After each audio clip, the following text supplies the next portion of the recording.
Hi everyone, and sorry about my long absence. As usual, I've been very busy, but I figured it was about time to get a new series underway.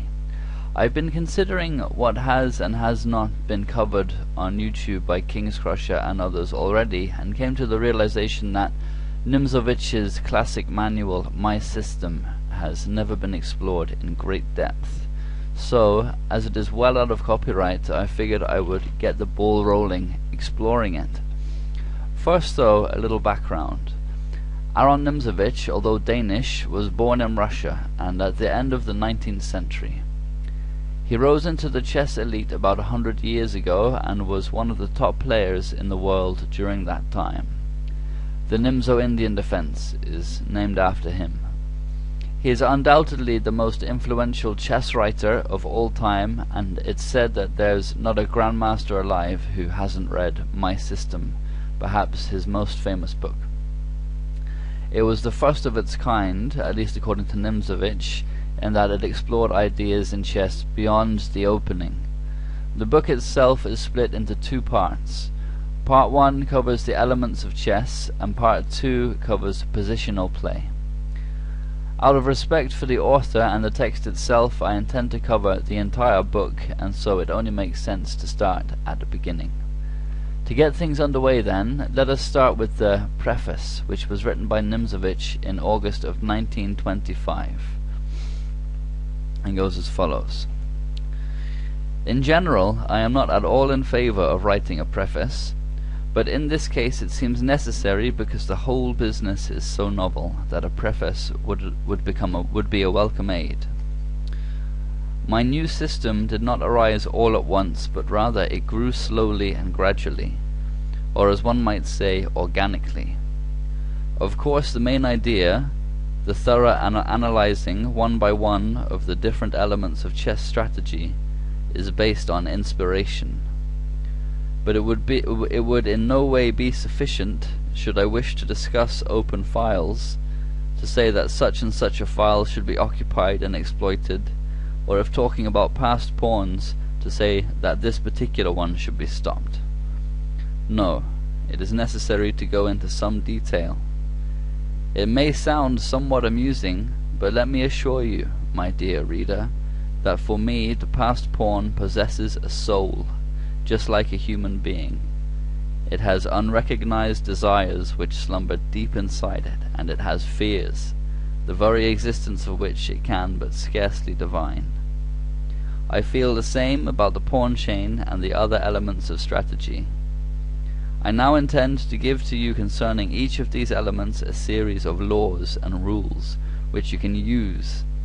Rules which do go into a lot of detail, and which will help you to attain clarity, even about the apparently mysterious links between events, such as are to be found over the 64 squares of our beloved chessboard. Part 2 of the book then goes into positional play, especially in its neo-romantic form. It is frequently claimed that I am the father of the neo-romantic school, therefore it should be of interest to hear what I think about it. Manuals are customarily written in a dry, instructive style. It is thought that one would somehow... Sorry about that. Where are we? It is thought that one would somehow lose face if one allowed a humorous tone to appear. Because what does humor have to do in a chess manual? I cannot share this point of view. In fact, I would go further. I consider it to be totally wrong, since real humor often contains more inner truth than the most solemn seriousness. As far as I am concerned, I am a great fan of parallels with an amusing effect, and thus I like to draw on the events of everyday life in order, by doing so, to throw some light on complicated happenings over the chessboard. At many points in the book I have added a schematic diagram so that the structure of my thought can be seen clearly. This step was taken not only on pedagogical grounds, but also for reasons connected with personal security, since less gifted critics, and these do exist, only wish 2, or only can take into account isolated details and not the more complicated underlying structure, which is the true content of my book. The individual parts, apparent by name at first sight, are seemingly so simple, but that is their merit. To have reduced the chaos inherent to a certain number of rules linked to each other in various relationships of cause and effect, that is exactly what I think I can be proud of. For example, the 5 special cases linked to the 7th and 8th ranks sound simple, but how difficult it was to tease them out of the surrounding chaos, or the open file, or even the pawn chains. Of course, at each stage things become more difficult because the book is intended to be progressive in level, but I do not consider the growing difficulty to be armor which will protect me from the attacks of those critics who use only light weapons. I insist on this only for the sake of my readers. I will also be attacked for making use of a great number of my own games, but I shall not be downcast by this attack either. After all, am I not justified in illustrating my system with my games? Moreover, I even include some games well played by amateurs, but this does not make me one. I now confide this first edition to the public view. I do so with a clear conscience. My book will have its faults. It would be impossible for me to cast light into all the corners of strategy, but I consider that I have written the first real manual about the game of chess, and not simply about the openings. And that's the end of the preface. So now we can continue to part 1, and the introduction reads as follows.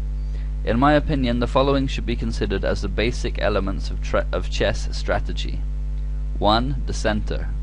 2. Open files. 3. Play on the 7th and 8th ranks. 4. The passed pawn. 5. The pin. 6. Discovered check. 7. The pawn chain. 8. Exchanging. In what follows, each element should be as deeply and lovingly examined as possible. We shall start with the center, which we shall first deal with in such a way as to be of profit to the less experienced player. In part 2 of the book, which is devoted to positional play, we shall try to cast some light on higher matters, which will occupy center stage. As you know, the center is specifically the point of issue of the chess revolution, which took place in the years 1911 to 1913. I mean the articles I wrote. For example, does the modern game of chess by Dr. Tarrasch really correspond to the modern conception of the game, which were up in arms against the traditional method of considering the center? That was in fact the signal for an uprising, namely the birth of the neo-romantic school. For that reason, considering the center in 2 parts, as we wish to do here for pedagogical reasons, should seem justified. And so now we can move on to part 1 of the first chapter, which deals with the center and development. Nimzowitsch first indicates where the border and the center of the board is. The border, of course, is the halfway point between the 4th and 5th ranks, this line here, and the center refers to the 4 central squares d4, d5, e4, and e5. He then talks about development as follows. By development we mean the strategic march of the troops towards the border. The procedure is the same as the advance at the beginning of a war. Both combatant armies seek to reach the border as quickly as they can, in order to penetrate into enemy territory if it is possible. Development is a collective concept.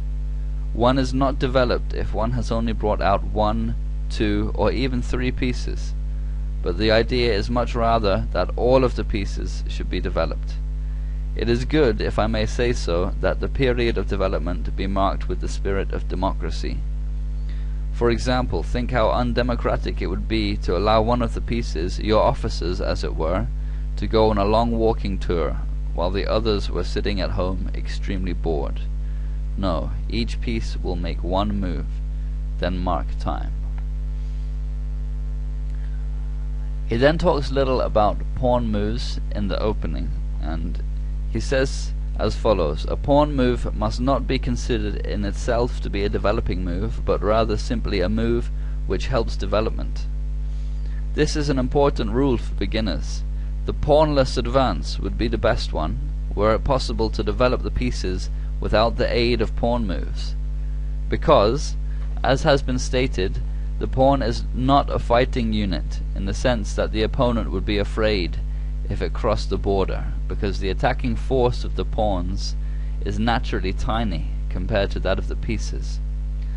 However, an advance without pawns is unsustainable, because our opponent's pawn center, thanks to its desire to expand, would repel those of our pieces which were already developed. For that reason, we should first set up a pawn center in order to protect the development of our pieces.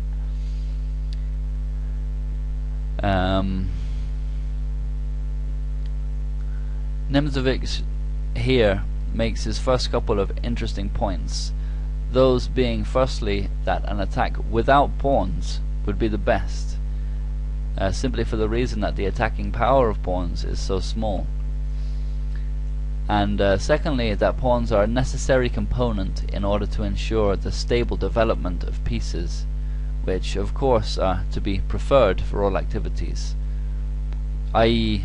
using pawns to gain space is the right thing to do, and then let your pieces use that space to your advantage where they're stable, because the opponent's pawns can't disrupt the position they're in. In order to further illustrate these points, Nimzowitsch gives the following example: knight f3, knight c6 and e3. He points out here that since the pawn has not been advanced into the center, we may characterize the white advance as pawnless for the purpose of this example. So e5, knight c3, knight f6, bishop c4. This move, bishop c4, is given a question mark and is the focus of the explanation. As white has played e3 instead of e4, black is now able to answer d5, and his central pawns have the effect of demobilizing and thus breaking down the white advance. So bishop b3, white is forced to move the same piece twice in the opening, which again is a rule that one should try and avoid breaking, unless sometimes it's part of the opening, like in the Sicilian, the knight here will move twice, but as a general rule, you should definitely only try and move each piece once. And black can now continue with d4, and white's position is uncomfortable and unacceptable for 5 moves into the game, where it should be white who has an edge of some kind. Nimzowitsch then goes on to show another game in order to illustrate what he's talking about. And MB Nimzowitsch is playing without his rook on a1 here against a friend of his. The game developed as follows: e4, e5, knight f3, knight c6, bishop c4.